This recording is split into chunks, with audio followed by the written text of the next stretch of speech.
Click Select School at the top of your page. Select your school by clicking on the radio button beside the name and then click OK. Once I'm in here, I can click on the blue top student tab that says Student. There we go. And by default, I'm searching on the child's last name. But if for some reason I don't remember the child's last name and I only remember their first name, do not despair. I can click on where it says first name down here. And now the search bar says search on first name. So I'm going to enter my student's name, Eric, and click the magnifying glass.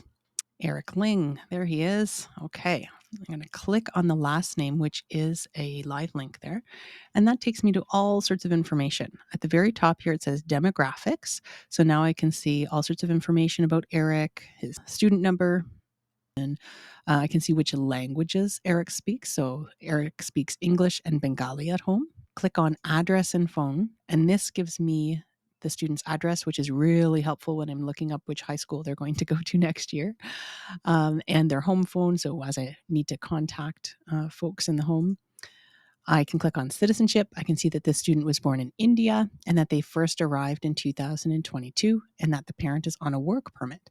This is really important information if I'm trying to hook them up with a settlement worker. That's good information for them to have.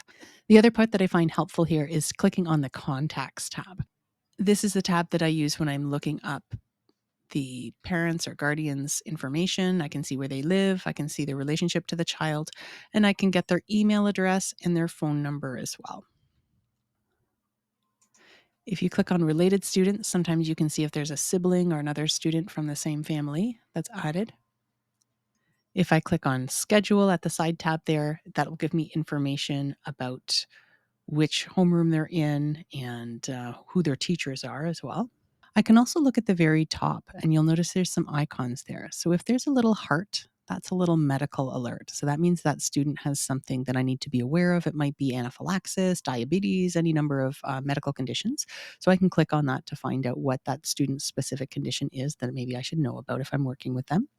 The IEP does not mean that they're on an individual education plan, but it does indicate that they've received some kind of special education support. So that's good for us to know as well as MLL teachers. And then there's a little alarm bell there. And that's where you'll find out if the student is actually absent. That has been a lifesaver for me. I can click that and see, oh, okay, so that student I was going to go out and do an assessment on today is absent. Very important. So that's a great tool that you can use to check all on your own without having to call the school. That'll help you plan out your day.